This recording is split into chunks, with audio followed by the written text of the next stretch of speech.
बोलो साईनाथ महाराज की जय। ओम साईनाथाय नमः। साईनाथ महाराज कहते हैं, प्रेरणा मनुष्य को मोड़ती है। ईश्वर की दिव्य शक्ति गिने चुने लोगों की प्रेरित करती है। दर्शन शास्त्र के अनुसार ऐसा तब होता है जब ईश्वर का किसी जीवात्मा के साथ ऋणानुबंध होता है। ईश प्रेरणा मानव को सत्कर्म, लोक कल्याण, भक्ति और धर्म के पथ की ओर मोड़ती है। ईश प्रेरणा पाकर व्यक्ति अपने अस्तित्व को भूल जाता है और ईश्वर के अस्तित्व में अपने को लीन कर लेता है। सद्गुरु साईं का दिव्य अवतार दुनिया में आज सर्वाधिक सक्रिय है। वे स्वप्न दर्शन के माध्यम से भी प्रेरणा देते हैं।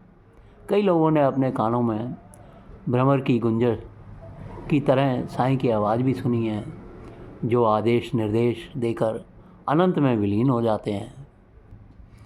साईनाथ ने स्पष्ट कहा है, मुझे कहीं भी जाने के लिए गाड़ी, घोड़ा, मोटर, विमान या अन्य साधन की ज़रूरत नहीं पड़ेगी। मैं अपनी इच्छा से कहीं भी जा सकता हूँ, कहीं भी प्रकट हो सकता हूँ। जिस प्रकार रामचरितमानस में लिखा है, बिनु पद चले सुनह बिनु काना, यानी ईश्वर के पाँव नहीं होते फिर भी वह गति करता है, उसके कान नहीं होते फिर भी वह सुनता है। इस ईश्वरीय विशेषता को समझते हुए हम बेझिझक कह सकते हैं कि साईं इन्हीं गुणों से विभूषित है। आज कोई भक्त उन्हें देश विदेश में कहीं भी याद करता है, उसकी करुण पुकार जरूर सुनते हैं और उसकी सहायता करने के लिए तत्क्षण उसके पास पहुंच जाते हैं। इंसान ईश्वर के पास जाए न जाए, परंतु ईश्वर की शक्ति मनुष्य को प्रेरणा देकर अपनी ओर खींचती है। आधुनिक युग में साईं की दिव्य शक्ति, जिसे हम एक शक्तिशाली चुंबक कह सकते हैं। ईश्वर को हर युग में यही इच्छा रहती है कि लोग सत्कर्म करें, भक्ति करें और लोक कल्याण के कार्य करें। इन कार्यों के लिए ईश्वर अच्छे प्रारब्ध वाले लोगों को चुनता है और उनसे उनकी अपनी इच्छा के अनुसार कार्य से भी संपादित कराता है। बाबा कहते हैं, तुम मुझे महज 3.5 हाथ का पुतला मत समझो। वैसे तो इस धरती पर जिसने भी जन्म लिया है वह एक शरीरधारी पुतला ही है, परंतु साईं में और आम आदमी में एक बहुत बड़ा फ़र्क है। साईं के भीतर 8 सिद्धियां हैं, 9 निधियां और 6 ईश्वरीय गुण समाये हुए हैं। आम आदमी में तो इन सब चीज़ों का कहीं नामो निशान नहीं होता है। साईं ने मनुष्य को गुणों और शक्तियों का विकास करने के लिए कहा, ताकि 3.5 हाथ का इंसान भी विशिष्ट व्यक्ति बन सके। साईं की कृपा से किसी खास इंसान की शक्ति का सूक्ष्म अंश हासिल होता है। साईनाथ जन जन को न सिर्फ दैविक एवं भौतिक पीड़ाओं को क्षीण करते हैं, परंतु वे हमारे भव के आवागमन की पीड़ा को दूर करने हमें भव के उस पार भी पहुंचाते हैं। साईं सद्गुरु हैं, कलयुग के अवतार हैं। वे अखिल जगत में व्याप्त हैं और दुनिया को सन्मार्ग पर लाने का उनका अनोखा अंदाज है। यह सर्वमान्य सत्य है। साईं एक सद्गुरु हैं। साईं एक सच्चे मार्गदर्शक हैं। उन्होंने भक्तों का पथ प्रदर्शन किया। उनकी महासमाधि की 1 शताब्दी के बाद भी उनका बोध पाठ दुनिया को सही लीक पर अग्रसर करने में समर्थ है। साईं की शिक्षा से आज भी लाखों करोड़ों लोग सन्मार्ग पर चल रहे हैं। हम बाबा से प्रार्थना करते हैं कि हे सद्गुरु साईं, तुम हमसे दूर नहीं हो, तुम हमारे बिल्कुल करीब हो। तुम हमारी हर एक सांस में बसे हुए हो और तुम हमारे मन के मंदिर में रहते हो। हम जब चाहें अपने हृदय में तुम्हें देख सकते हैं, आपका अनुभव कर सकते हैं। हे ईश्वर, हे साईं, तुम समुद्र हो और हम तुम्हारी एक बूंद हैं। हे साईनाथ, आप हमेशा हमारा ध्यान रखना। आज भी तुम भक्तों का जैसे ध्यान रखते हो। अपने भक्तों के तो तुम दास ही हो।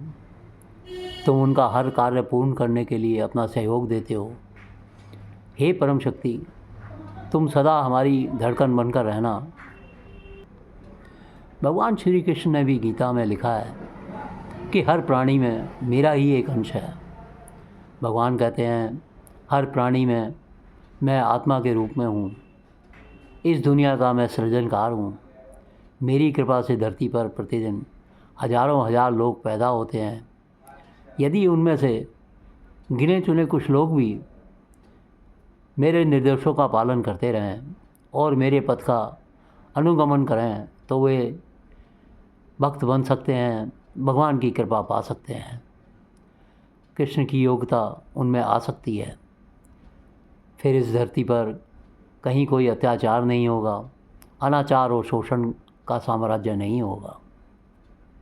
ठीक इसी प्रकार साईं बाबा ने भी कहा कि मैं हर सांस में हूँ, हर हृदय में हूँ और मेरा अनुभव करके देखो।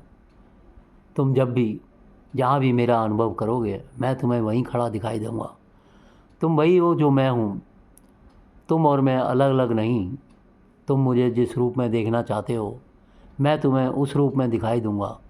चाहे तुम मुझे राम कृष्ण शिव के रूप में देखना चाहो, चाहे तुम मुझे माता पिता के रूप में देखना चाहो, मैं तुम्हें उसी रूप में दृश्यमान हो जाऊँगा। जिस प्रकार हवा को कोई नहीं देख सकता उसी प्रकार मैं भी अगोचर हूँ। जिस प्रकार हवा का अनुभव किया जा सकता है उसी प्रकार से तुम समय समय पर मेरा अनुभव कर सकते हो। तुम मुझे अपने से अलग मत समझो। तुम जिस रूप में देखना चाहोगे मैं उसी रूप में तुम्हें देखूँगा।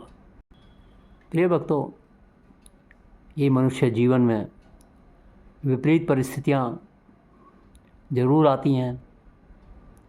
हम सब संकट में भी घिर जाते हैं और दुर्भाग्य हम सबको घेर लेता है। आसमान हमेशा साफ और निरभ्र नहीं रह सकता। कभी कभी आसमान में बादल भी गिर जाते हैं। संकट के बादल से घबराना नहीं चाहिए। आसमान है तो बादल और बिजलियाँ तो आएंगी ही, और इसी प्रकार जीवन है तो संकट, कष्ट, समस्या और दुर्भाग्य आदि भी आएंगे। सामना करना हमारा कर्तव्य है और समाधान ढूंढना हमारा काम है। अंतर मन में जब अंधकार छा जाता है तो अंतप्त का प्रकाश ही घने अंधेरे को दूर करता है। अंतर मन का प्रकाश हमें आस्था और विश्वास से प्राप्त होता है। आस्था और विश्वास ही आशा की किरण जागृत करते हैं और साईं नाम में हमारा विश्वास ही हमें अंधेरे से दूर ले आता है। यह कहते हैं कि संसार एक तालाब की तरह है। इस तालाब में पाप, ताप और विकार का कीचड़ भरा हुआ है। भीतर की स्थिति तो यही है। संसार सरोवर का बाह्य रूप अवश्य आकर्षक होता है। मनुष्य सुंदरता और आकर्षण को देखकर खिंचा चला आता है और ज्ञान के अभाव में तालाब के कीचड़ में फंस जाता है। वहाँ हमें दुर्गुणों की दुर्गंध के सिवा और कुछ नहीं मिलता है। कीचड़ से सने हुए तालाब से वापस आकर पावन पवित्र जल की ओर प्रस्थान करना काफ़ी कठिन होता है। जो व्यक्ति ईश्वर या सद्गुरु के श्री चरणों में समर्पित हो जाता है उसके लिए पाप पंख का दरिया पार करना कठिन नहीं होता है। सद्गुरु उचित मार्गदर्शन करके उसे पाप पंख से बचाते हैं। वे अपने भक्त को कमल का फूल बना देते हैं जो संसार सरोवर में रहकर भी पाप के कीचड़ से निर्लिप्त रहता है। वे भक्त में भक्ति की सुवास भर देते हैं। वे गंदगी से पवित्रता की ओर ले जाते हैं। अगर हमें ईश्वर और सद्गुरु का अनुग्रह प्राप्त हो जाए तो हमें उनके प्रति शरणागत होना पड़ेगा, पूर्ण समर्पित होना पड़ेगा। वे हमें ज्ञान का आलोक भरकर हमें वास्तविक आनंद एवं चिरंतन सुख की दिशा में ले जाएंगे। हृदय में जो जो ज्ञान का प्रकाश विकसित होता जाएगा त्यों तो हमें आशा एवं सद इच्छा का जागरण होगा। सद्गुरु के प्रति समर्पित होना आसान है, परंतु उसके प्रति समर्पण भाव को निरंतर कायम रखना काफ़ी कठिन होता है। समर्पण के पथ पर अनेक प्रकार की कठिनाइयों का सामना करना पड़ता है, पर सद्गुरु के प्रति दृढ़ विश्वास संपूर्ण पथ बाधाओं को नष्ट कर देता है। साईनाथ अपने भक्त के साथ संवाद भी करते हैं। साईं प्रेरणा एवं मार्गदर्शन देते हैं। भक्त उसे स्वीकार भी करते हैं। साईं ने स्वप्न के माध्यम से एक भक्त को प्रेरणा दी कि हे भक्त, मेरी बात सुनो, मेरी लीलाओं को पढ़ो, मेरे लौकिक व अलौकिक कार्यों पर गौर करो। मैं अपने भक्तों की सहायता के लिए सदा तत्पर रहता हूँ। तुम्हारी आत्मा में परम शक्ति का जो संगीत गूंज रहा है उसे सुनो और समझो। यह संगीत दिन रात हर क्षण बजता रहता है। यह संगीत जब तुम्हारे कानों में पड़ेगा तो तुम्हारे हृदय में अमृत रस घोल देगा। भक्तों को स्वप्न में प्रेरणा मिलती है। साईं प्रत्यक्ष खड़े हैं। भक्त के दोनों हाथ जुड़ जाते हैं और वंदन करके भक्त कहता है, हे साईं, मैं तो नास्तिक हूँ, मूढ़ हूँ और पत्थर का हूँ। तुमने मुझे आवाज़ दी, बुलाया और मैं आपके सामने आया। और भला हम करते भी क्या? इस संसार में मेरे लिए सारे दरवाजे बंद हो गए। अपार धन दौलत के प्रभाव में बालू के ढेर की तरह उड़ गए। परिचित लोग दूर हो गए, रिश्ते नाते काम नहीं आए। मुझ पर कहर टूटा, संकट के बादल फटे और मैं दीन हो गया। मैं जिस अहंकार के नशे में चूर था वह बर्फ़ की तरह पिघल गया। हे साईं, आज मैं महक एक पत्थर के टुकड़े की तरह हूँ। फिर भी आपने मुझे बुलाया, यह तुम्हारी महानता है। सचमुच में तुम अनाथों के नाथ हो। इस पर साईं ने स्वप्न में आगे कहा कि हे भक्त, धन वैभव सांसारिक वस्तु है। आज है तो कल नहीं। कल था वो अहंकार था, नास्तिक थे। अच्छा हुआ ये वैभव चला गया, अब अहंकार नहीं है, तुम आस्तिक हो गए हो।